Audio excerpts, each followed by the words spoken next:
What is up and welcome to Consumology. Today I am going to be reviewing the GE Profile Opal 2.0 Nugget Ice Maker, and I am very excited about this purchase. I already have a great feeling about it. I haven't actually used it, but in this first part of the video I'm going to unbox it so you can experience what it feels like to open up this beautiful machine together. It is 24 pounds.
Okay, what is up, you guys? We have had this ice machine for the last month plus, and I'm here to do a full pro and con review of the actual ice machine since we've been running it literally all day, every day since we've gotten it, with the exception of cleaning it. So I'm gonna dive in right away to that.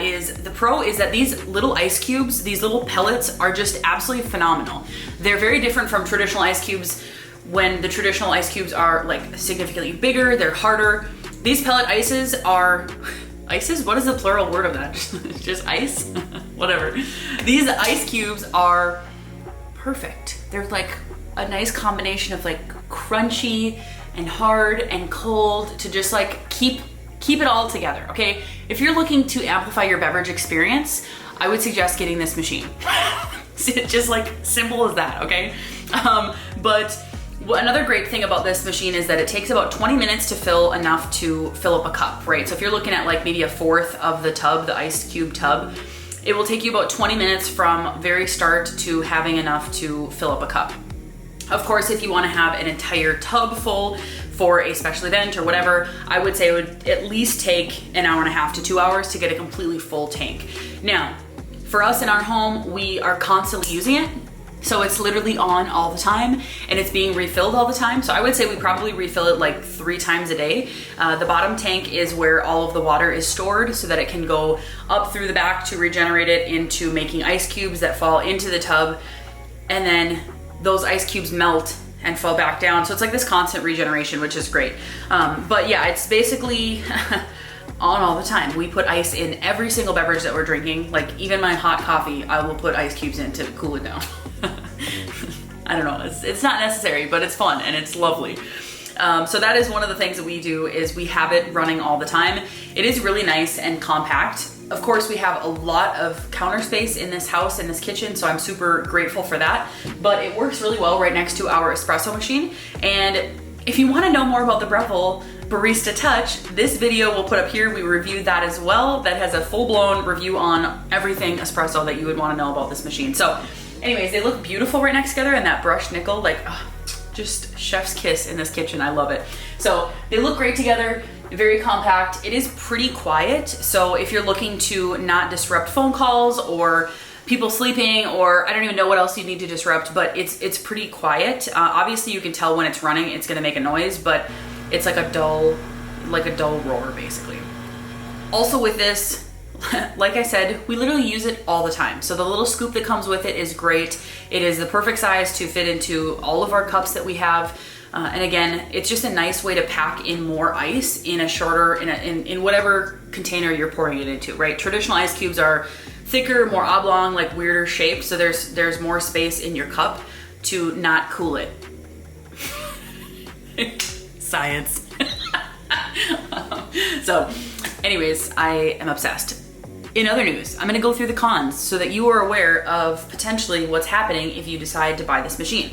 So one of the biggest cons that I see, actually it is the biggest con, is every single time you open up the tub, water leaks out of the bottom section of the tub.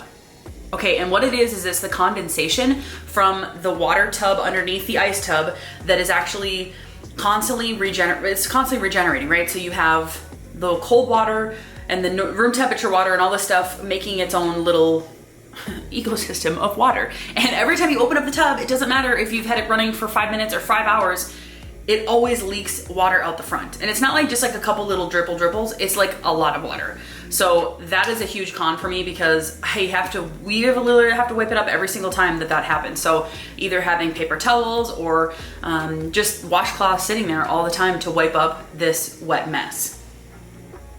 The reason that is because there is no refrigeration on it. It's just the tub that you see right here that I'll show you guys that has no additional like lining on it. It's literally just like the plastic tub. So I get it, but it's also kind of frustrating that every time you open it, it spills.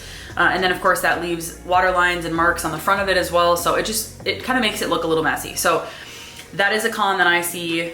Also another con is that if you leave it on overnight, which we do, and it's constantly going, the ice cubes that you get in the morning, in the next, after you've waited so long, they're gonna be the tiny little little nubbles, because it's melting. So again, because there's no additional like insulation in that section in the ice cube tub, they do reduce in size. So it's part of the process of melting back into the tub, the water tub underneath, and then, into that tank, and then it refreezing up at the top and then re-dropping down. So it's like, again, it's this constant like cycle, right? And so if you absolutely need the perfect sized pellet, I would suggest running it and refilling it at night before you go to bed, just so that you have a full tank so that it's always making that fresh ice.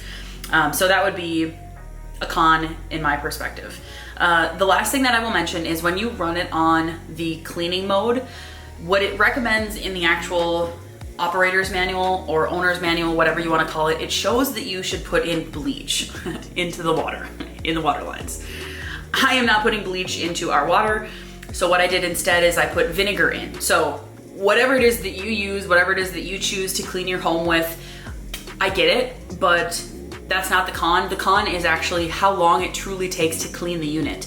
So what it said was you put the bleach in and then you run it 3 times to cycle it through to make sure that there's no taste. Okay, so no, that is not correct. When we did it the first time, it took like at least 20 different full cycles to get rid of the taste, to get rid of that vinegar taste. So regardless of if you're using bleach, vinegar, dish soap, like don't use, that's just an example, don't use dish soap. But whatever you're using to sanitize the lines, I highly recommend you plan out for your time, because it's gonna take you at least a full day to do a cleaning session on this, a cleaning cycle on it. So it says to do it every like 2 to 3 weeks, depending on how hard your water is. And so if you have to do that every 2 weeks, you have to plan out like what you're doing and knowing that you have to continually recycle that through. So it's like, it's really, in my opinion, it's really wasteful because you're literally putting water in, turning it into ice, and then dumping that ice out, putting new water in, turning it into ice, dumping that out, and then the whole process, like I said, 20 plus times we had to do it. That seems ridiculous. And I didn't put like an astronomical amount of vinegar in. It was literally the recommended amount of bleach but vinegar. So anyways, I did a little bit of research on that just before jumping in, but I'm not gonna put bleach into what I'm drinking. So just to keep that in mind, again, it just takes a little bit more planning on your behalf to know what it is that you're doing ahead of time.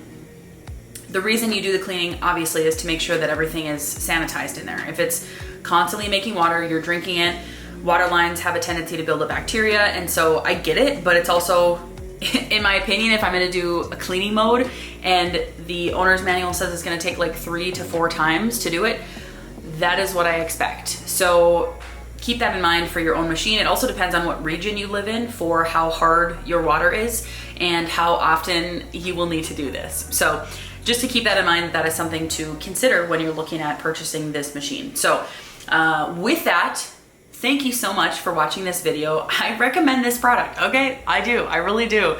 And if you have any questions, please feel free to leave them in the comments. If you have a product that you would love for us to review, please also leave that in the comments. And if you would do us a favor and consider subscribing, that would be amazing. So we will see you guys on the next video very soon, and have a great day.